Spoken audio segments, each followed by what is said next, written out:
then I'll go close the chat from that, and then we can get started. And I'm hoping this goes well this morning. I really am. Well, I mean, I say that every single time. I mean, who turns on the microphone and decides, yeah, I'm off to a great start. Who turns on the microphone and says, you know what? I hope this goes horribly wrong. I mean, nobody says that. Maybe that should be my goal. Maybe if my goal is that I hope this goes horribly wrong, anything less than horribly wrong, well, then has to be considered better, right? Maybe. All right, let's do a search for Theology Central.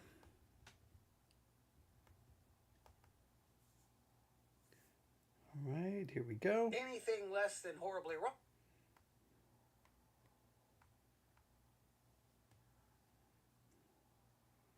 Okay, we got that going. Close that. All right, ladies and gentlemen. Oh, let's go to Sermon Audio really quick here, if I can get Sermon Audio to open. Just listen there. Close that.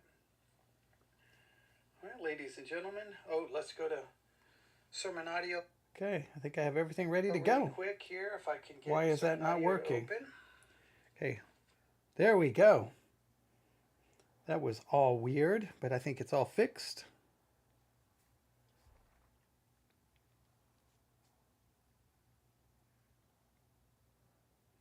Okay, we'll give it a couple of seconds here and we will get started on this Sunday, August the 17th, 2025. 8:38 a.m. Yeah, if I'm going to do this, I need to do it right now. So ladies and gentlemen, I'm going to close this. Let's get started. We go live in 5, 4, 3, 2, and 1. Looking at our world from a theological perspective. This is the Theology Central podcast, making theology central. Well, good morning, everyone. I have a feeling this is not going to be a very successful broadcast. I'm going to try something I've tried before, and I don't think it was very well received. I don't think it really accomplished much. In my mind, I always think, I should do this at the beginning of every chapter in Isaiah chapter 40 through 55 in our ongoing study of Isaiah 40 through 55. I should have done this for every single chapter. And I haven't done this for every single chapter, but I think I've done it maybe once or twice. And I feel like, well, that didn't really accomplish anything, but here I am. I'm going to try it again. And I guess I'll try that. Well, I guess what I need to do first is say, good morning, everyone. It is Sunday, August the 17th, 2025. It is currently 8:39 a.m. Central Time, and I'm coming to you live from the Theology Central studio, located right here in Abilene, Texas. So what do you need for this episode? Well, you need a Bible, you need a notebook, you need something to write with, and you need to be willing to do a little bit of work. And I know right there is when this all falls apart. Because here's the reality.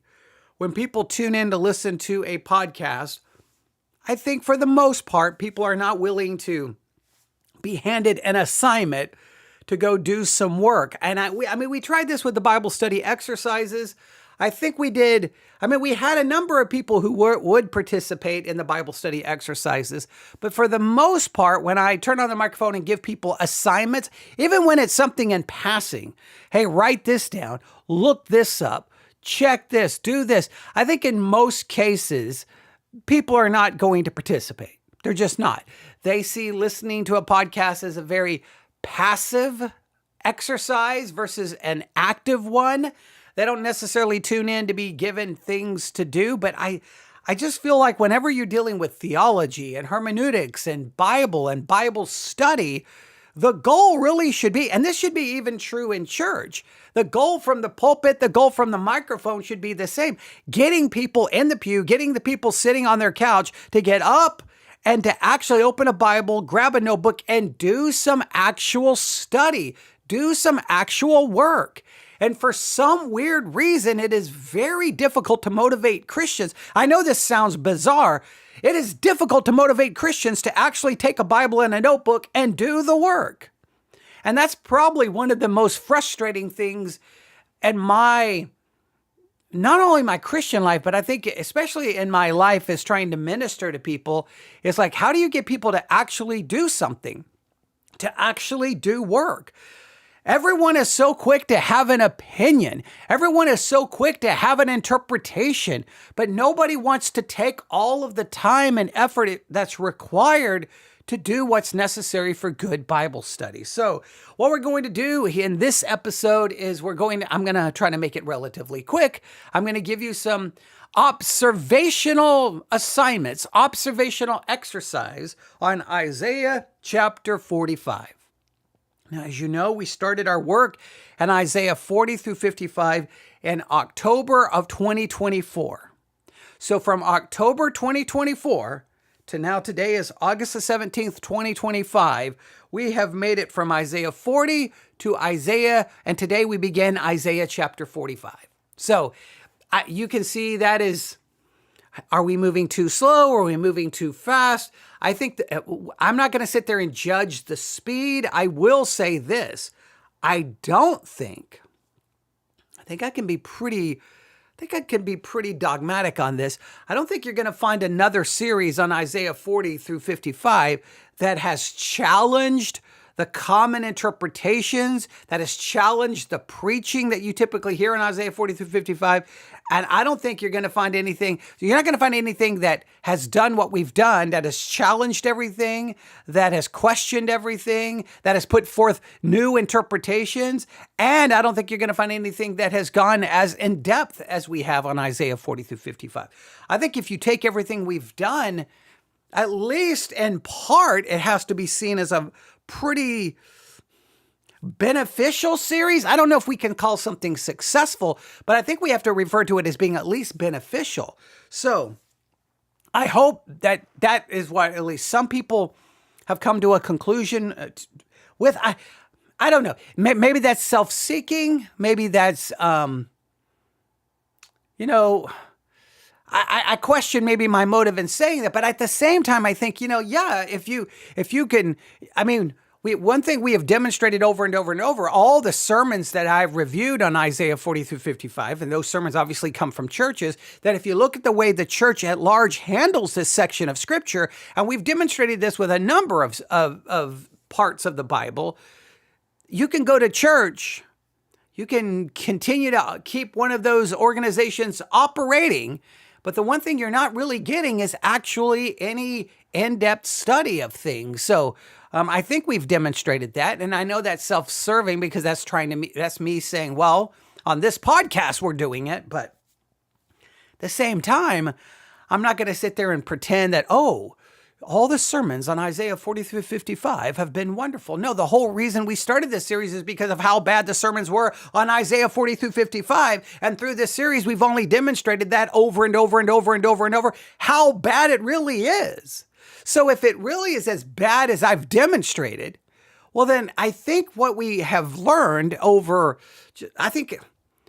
year after year on this podcast, the one thing we have learned is that there seems to be a major crisis within churches when it comes to actually knowing how to handle scripture. So if I believe that, then what I want to do is not just be a podcast where I can turn on the microphone and try to offer something better, because I guess that's somewhat beneficial, because typically when you try to turn on the microphone to go against basically what most of Christianity is saying, it's not really self-seeking or self-serving, because you're ultimately just going to lose a large portion of your audience. You've got to pick a theological team and stick with it. Just recently, our work on replacement theology. I've got some person on YouTube who keeps sending me, they will not engage me. They will not, all they do is keep sending link after link after link to everything that's contrary to what I have already put forth. And it's like, I know this view. Thank you for sending me these links. I know I made it very clear. I'm very familiar with the other side, right? So, but nobody wants to actually engage. Nobody wants to actually do the work. So I think what I can ultimately accomplish is if I could find a way, and this is on me, if I can motivate people to actually open a Bible and do work, just observational work, that's far better than just me turning on the microphone going, here's the problem. See, that problem exists because people in the pew will not open their Bible and do observational work. Because if everyone would open their Bible and do observational work, then they would be the first to go, why are these sermons going against the actual text? But you can't get people to do the observational work. This has been true in so many issues that we have struggled with. So I'm going to once again try. So what do you need? You need a Bible, you need a notebook, you need to be willing to do the work. So are you ready? Let's do first, just briefly, just quickly, a kind of a recap of the progress we made. Again, we started in Isaiah 40, October of 2024. Today is August the 17th, 2025. We're about to begin Isaiah 45. I don't know how you want to classify that progress, but we have made progress. We've done a lot. I think we've accomplished a lot, and hopefully you found it to be beneficial. Now, we come to Isaiah 45. Immediately, you should already in your mind go, oh, this is going to be a pretty significant chapter. Now, I think all of them are significant, but this one is going to be very significant, and you should remember why. Why is Isaiah 45 going to be very significant? It's because of who was introduced by name at the end of Isaiah chapter 44. If you remember at the very end of Isaiah chapter 44, in fact, the last verse, we read these words. Are you ready? That saith of Cyrus, he is my shepherd and shall perform all my pleasure, even saying to Jerusalem, thou shalt be built, and to the temple thy foundation shall be laid. That's the end of Isaiah chapter 44. Isaiah chapter 44, verse 28. Let me read it again. That saith of Cyrus, he is my shepherd, and shall perform all my pleasure, even saying to Jerusalem, thou shalt be built, and to the temple thy foundation shall be laid. Now, if that's how Isaiah 44 ends, then Isaiah 45 begins with these words, thus saith the Lord to his anointed, to Cyrus. So 44:28 introduces Cyrus. 45 continues talking about Cyrus. And this is of great historical significance. And I will argue it's of great significance in understanding Isaiah 40 through 55. And we have demonstrated that. If you read Isaiah 40 through 55 and you do not see Cyrus over and over and over and over and over and over and over and over and over again, and you're not reading things in light of how does this relate to Cyrus, then I think you've missed a historical context. And I think what you're probably doing is reading Isaiah 40 through 55 through a devotional lens, which basically is code for you're misinterpreting Isaiah and you're just turning it into some kind of story about you. This is about Cyrus. And please note, I think this is very important. If you go to Isaiah chapter 44, verse 28, just put your thinking caps on. That saith of Cyrus, a name of a real person who lived in real history. He is my shepherd and shall perform all my pleasure, even saying to Jerusalem, a real city that existed in real history. Thou shalt be built an actual, factual, historical building of Jerusalem. The temple, an actual physical temple located in actual physical Jerusalem. Thy foundation shall be laid. The actual rebuilding of the temple. Everything there is physical, historical, material. Now that is very important because when you find a verse like that in Isaiah 40 through 55, it starts giving you an interpretive curb, right? Curbs are to keep you from going up in someone's yard, to go from crashing into someone's house. You hit that curb and you're supposed to be like, I got to pull back over and get on the road, right? It's like those little rumble strips on the highway. When you're driving, you go over and you drift and all of a sudden, it's telling you to get back on the road. Well, right there, okay, I got a real person, real places, real history. Well, then that tells me I'm not supposed to be interpreting this as some spiritualized allegory of the church and of me. No, this is about real people and real situations and real history. So this is just another one of those textual clues going, wait a minute, how come we've listened to sermons on Isaiah 40 through 55, where somehow infant baptism shows up, the church seems to show up over and over and over, and most importantly, you and I are supposedly inserted into this over and over and over. Look, you and I weren't around when Cyrus was there. We weren't around when that temple was built. This is a historical setting. So 45 is going to continue that historical setting, all right? Now, as we get ready to do this assignment on Isaiah 45, you know what I'm going to challenge you to do? Try not to rely on any previous sermons. Do not rely on any previous assumptions. But we always need to approach the text with fresh eyes. This is true of even if you study Isaiah 40 through 55 again 3 months from now, guess what? Forget every sermon you heard from me. Forget everything you heard from this podcast. Basically, a sermon, a podcast is only good for that very broadcast. They're useless 5 minutes later, because 5 minutes later and you're studying the text, you need to study it anew, fresh eyes, leaving all those. You say, but I just heard that 5 minutes ago. Well, it's 5 minutes later. Forget it now, because you're studying the text again. And you cannot rely on past study for present study. Past study is of no value to present study, because past study has its own biases, its own assumptions, its own mistakes, its own failures. And if you just rely on that, you just continue to carry over what you have. And again, the same thing, this is how Christians operate.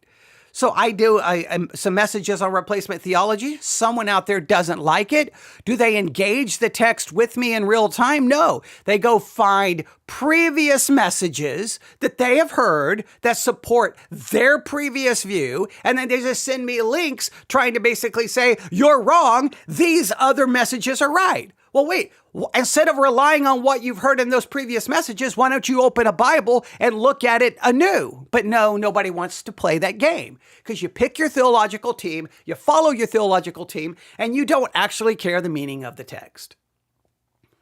So we got to forget everything else, all right? Now, again, this is going to be an observational assignment. The goal here is to help you see what's really in the text. You know the formula. Observation comes first. There can be no interpretation without observation. The quality of your observation determines the quality of your interpretation. And we're a million miles before we get to any kind of application. Everybody wants to jump to application. Forget application. Observation, then interpretation. All right? So here we go. First thing, so here's your first assignment. I don't know if anyone's going to follow this today, but here I'm going to hopefully try to wrap this up relatively quickly. When I go through these assignments, they're relatively quick. So I'm gonna try to go through them quickly and then give you some time. I will be hopefully doing another broadcast around 10. But before we get to that next broadcast, here's what I'm going to challenge you to do immediately is here in a little bit, I want you to sit down and I want you to take your Bible and I want you to read Isaiah chapter 45. It's 25 verses. I want you to try to read it in one sitting. And what I would hope you would do is read it in one sitting and then read it once out loud. If you're with a group of people, you can take turns. You read 3 verses, you read 3 verses, you read 3 verses. You're reading it out loud and everyone's reading. Then you can try to read it a second time. And then as you read, what do I want you to do as you read? Just write down observations. not interpretations, just what's jumping out. What's clear in the text? What is confusing? So read the text. Try to read it at least. I mean, you know what I typically say, read it 5 times, but try to read it once or twice and then just write down just what you see. I could start reading through it and just throwing out things I can see. But do you need someone to help you know how to read it observationally? Just observation, not interpretation. If you're writing down things on paper that are interpretive, someone should walk by, pick the paper up from your desk, rip it into shreds, throw it in the trash and say, try again. I don't want your interpretation. I don't want your opinion. I don't want what you heard 6 months ago in some sermon. Just do observational work. All right, are you ready? Here we go. The first set of instructions or assignments are, we're going to call these basic observations. All right, I want you to look and write down your answers. Here we go. Number 1, we'll call these basic observational exercises or basic observational questions. Number 1, how many times is Cyrus mentioned? How many times is Cyrus mentioned? And you may want to break these down. How many times is he mentioned directly by name? How many times is he referred to by... Well, look at Isaiah chapter 45, verse 2. I will go before thee. Who is the thee referencing? So look for all the different things that could be used to be referring to Cyrus. He, you, thee, anything along those lines. All right? How many times is Cyrus mentioned? Look in Isaiah chapter 45, verse 1. Thus saith the Lord to his anointed. Well, that anointed there is not referencing Jesus. That's referencing Cyrus. So how many times is he mentioned? Now, if you're with a group of people and you're going around the table, there may be dispute. I don't know if that is that Cyrus? I don't know if that's Cyrus. That's fine. Have that discussion. So how many times is he mentioned? Figure that out. Number 2. What titles or descriptions are given to Cyrus? What is he called? How is he described? I've already given you one. Thus saith the Lord to his anointed. He is God's anointed. So how many times is Cyrus mentioned? And what titles and descriptions are given to Cyrus? Write down the title, write down the description, and write down the verse.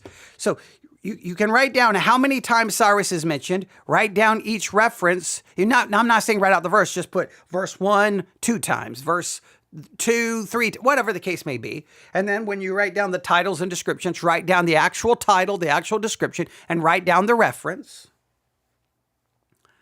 And I know what people love to do is they don't like to write anything down. So they'll just go through and count, and it'll be like, oh, look, I did it. I don't know why I don't know if it's some unspoken rule for some people. I am not going to write anything down. The more you look, the more you write, the better you see. The more you look at the text, the more you write, the better you see. The best pair of glasses you'll ever have is a pencil in your hand, okay? So how many times is Cyrus mentioned? What titles and descriptions are given to Cyrus? Next, what does God say he is doing in this chapter? What does God say he is doing in this chapter? Does God speak directly of his actions and what he is doing? Does he say he's doing more than one thing? Does he say he's doing 3 things? Do not interpret.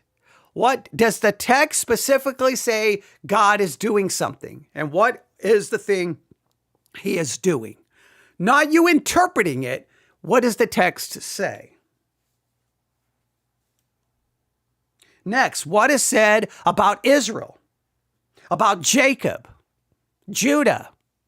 Anything referencing Israel. And the reason we have to constantly point this out, and we have to do this, as we have already seen, there's an entire theological system that says, that's not Israel, that's the church, that's not Israel, that's the church. So how many times is Cyrus mentioned? What titles or descriptions are given to Cyrus? What does God say he is doing in Isaiah 45? What is said about Israel or Jacob in Isaiah 45? Whatever names or titles used to be referring to Israel. And then what is said about the nations? Is there anything specifically said about the other nations other than Israel? What is specifically said? Again, write down what is specifically said. Write down what verse you're getting it from. Again, it has to be observational, not interpretive. And then I want you to go through Isaiah 45 carefully. Look for repeated words and repeated phrases. Do not draw an interpretation from that, just like, ooh, this phrase or this word is used 3 times. Write down each verse. This one is used 5 times. Now, is that significant? Don't know. Not saying it is, not saying it isn't. What am I getting you to do? I'm getting you to keep looking at the chapter over and over and over. Here's what happens. If I tell you to read it 5 times, here's what occurs. The first time, maybe you're paying some attention. The second time, 3, 4, and 5, you're starting to do something like this. Thus said the Lord, Cyrus was and I will give thee into treasure of darkness for Jacob my servant's sake, and Israel my elect. I have called thee by name. I have summoned thee. I am the Lord. There is none. Because now you've already read it now 2 or 3 times, and now you're just kind of like, and you're just going through it, going, nope, did it, read it 5 times. But if you have to go through the text verse by verse looking for things, the goal is the more you look, the more you observe, the more you write, the more you see. All right, so how many times is Cyrus mentioned? What titles or descriptions are given to Cyrus? What does God say he's doing in this chapter? What is said about Israel, Jacob? What is said about them? What is said about the other nations? Are there any repeated words or phrases? Those are your basic observational assignments, your basic observational exercises. All right, next, let's go to structural observation. All right, what I want you to try to do is I want you to try to divide the chapter maybe 3, 5 major sections based on speaker, theme, or tone shifts. Go through and try to break the chapter down into different segments, maybe 3, maybe 5. You can pick the number, but what do you look for? Who's speaking? Who's being spoken to? Is there a shift? If in these verses, he's speaking to this person, but in these verses, he's speaking to a different group of people or a different person, I think then you could take this section is the words to this person. This section are the words to this person. That's an easy way to break it down. Wait, this seems to be covering this theme. This section seems to be covering this theme.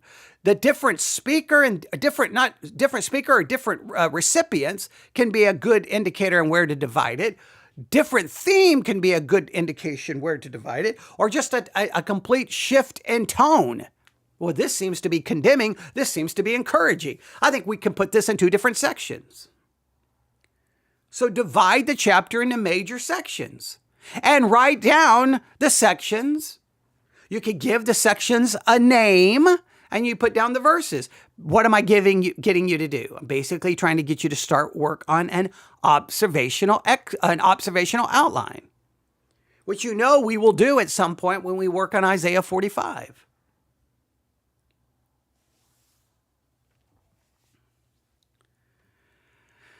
All right, so try to divide the chapter into major sections. Next, try to identify any rhetorical or poetic patterns. Just try to, do you see any rhetorical or poetic patterns? In other words, do you see parallelism? Do you see question and answer? Do you see commands? Do you see declarations? In other words, just go through the passage and just look for what's being said here, what's being done here. Is that parallelism? Is that Q&A? Is that commands? Is that declarations? You're just going through looking at what's there, what's being said. How is it being said? Right? So divide the chapter, identify any rhetorical or poetic patterns, any literary patterns, just anything that you're seeing. These are just making Well, that's interesting. Okay, I note this. Oh, note that. No, you're just going through making observations. Doing it with a group of people can be beneficial sometimes. This one is simple. List all the questions in the chapter. Are there lots of questions asked? Are there answers to those questions? Sometimes sometimes a text will ask a rhetorical question where the answer is assumed. If it's rhetorical, what is the assumed answer? And if it's not rhetorical, what is the question and what is the answer? Is it a rhetorical question? If so, what is the assumed answer? And if it's not rhetorical, then what is the question and how does the text answer it? Not interpretive, but what does the text actually say?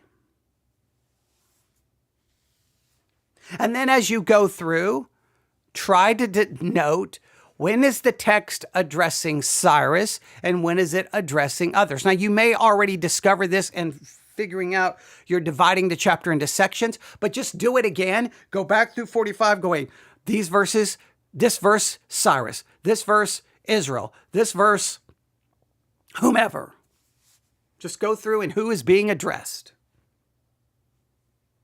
Those are your structural observational exercises. Try to divide the chapter into 3 to 5 sections or ever how many. Identify rhetorical, poetic patterns, parallel, Q&A, commands, declarations. List all the questions asked in the chapter. Determine if they're rhetorical or not rhetorical. If it's rhetorical, what is the assumed answer? And if it's not rhetorical, does the text give the answer?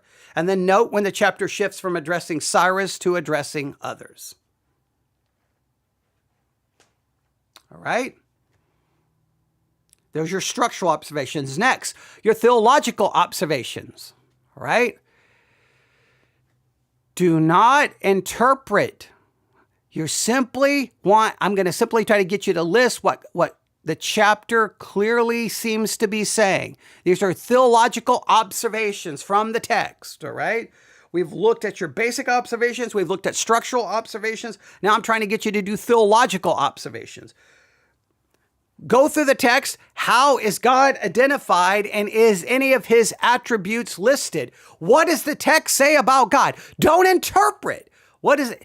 Is the text talking about God? If so, how is he identified? Is he identified by a specific title? Any kind of descriptive words? And does it list any of his attributes? How are God's attributes seen? Not interpretation based on what the text actually says. Does the text outline God's actions? Does it outline past actions? Does it outline future actions? Or is it describing present actions? So what is the action of God being described? And is it past, present, or future? Next, does it describe God's relationship to creation? Is God's relationship to creation described in any way? If so, what is that relationship? Next, does it show God's relationship or reaction or anything about God and idolatry, especially in Isaiah 40 through 55, where the Babylonian idolatry system, the system of idolatry, is clearly a major factor, and we've dealt with that countless times. So does the passage talk about God's relationship to idols? And then does the text say anything about God in relation to other nations other than Israel? Does it say anything about them? What is he doing? What is he not doing in relation to them? So basically, theological considerations, you're going through Isaiah 45 and looking at anything it says in relationship to God. About God, what God is doing, his relationship to specific things. You're just looking for how God shows up in the text. Not where you're inserting him, or not where you're trying to read him into the text. Either he is clearly there, and if he's not, then don't go looking for it.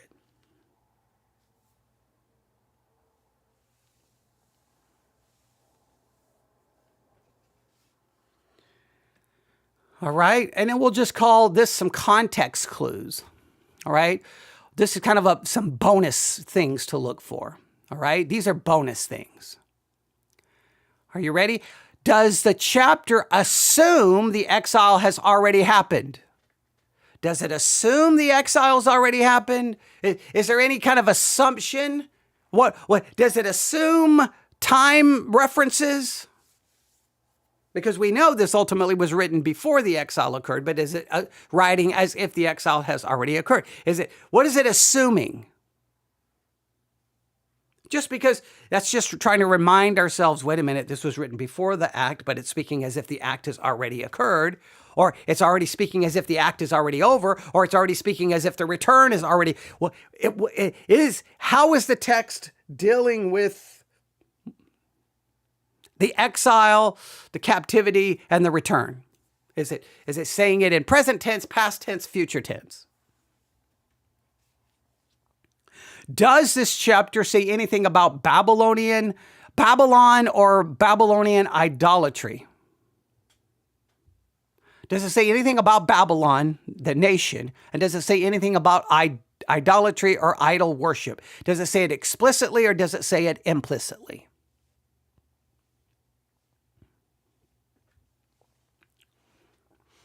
All right. Does the chapter assume the exile has already happened? Is it speaking about things past, present, or future?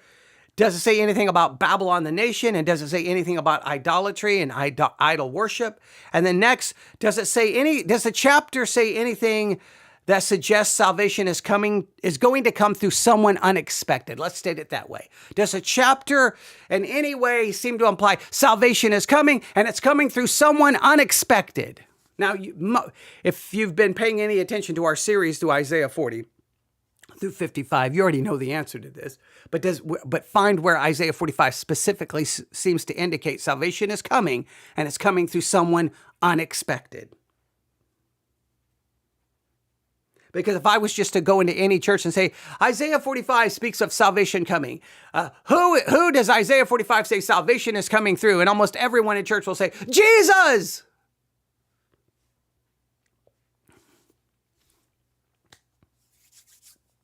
All right.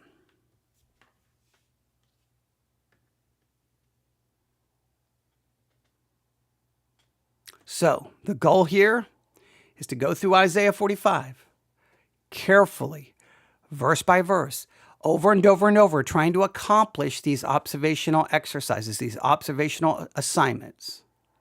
All right. The goal here is to see what's actually in the text. You're not doing this devotionally. You're not doing this to bring in someone's theological system. I don't care if you hold a replacement theology. I don't care if you're amillennial. I don't care if you're dispensational. I don't care if you're premillennial. I don't care what your theological system is.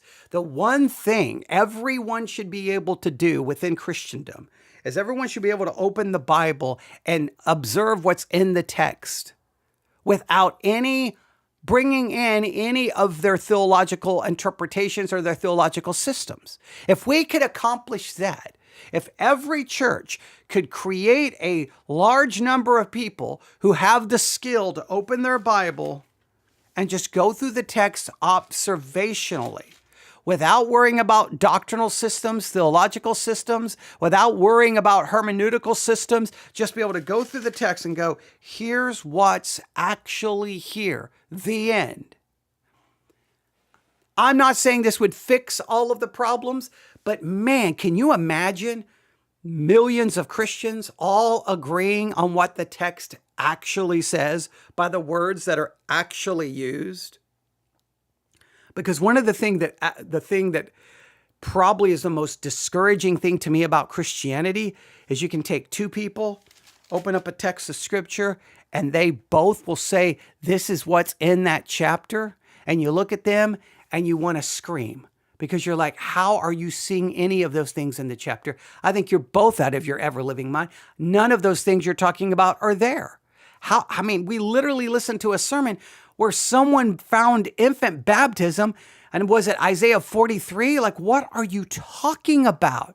You've got to be literally delusional. You've got to have some kind of mental disability. You're on drugs. There's just no way you can see some of the things people see in these sections of scripture. You see the church, you see you see me, you see America. What are you doing? Basic observational work should be able to go, time out. I don't know what this text says interpretively speaking. Every Christian should be able to say this. I don't know what this text says, interpretively speaking, but from an observational standpoint, I know this sermon is a lie, this sermon is a lie, this devotional is a lie, because I have observed what's in the text. If we could get Christians to become Bible observers instead of Bible interpreters, we could resolve 90% of the problems within Christendom just like that. But you can't get people to do that, because they just show up and they just start reading their if you're a Presbyterian, Reformed, you just come to Isaiah 40 through 55, and it's going to be the church, the church, the church, the church, the church, the church, the church, the church. And you're like, what are you talking about? If you read it devotionally, what does this say about me? What does this say about you? I got to apply this to me. And everyone, it's such, if we could get to observational work. But what happens? Someone comes along, turns on the microphone, and says, everyone grab a notebook, do observational work. And you know what? Already through this, people have already rolled their eyes, and they're just already decided, I'm not going to do the work. I'm not going to do the work. But you know what they'll be quick to do? To give me an interpretation, and they'll be quick to tell me when I'm wrong. And if every church would just have this rule, you're not allowed to argue, you're not allowed to disagree, you're not allowed to debate until you can show me you've done observational work on the chapter. Now that would tick off people in the pew. They'd be like, oh, no. I can offer an interpretation and I don't have to do any observational work. But do you see how absurd that is? You think you can give me an interpretation without doing observation? That's just logically broken. So, will people do it? I don't know.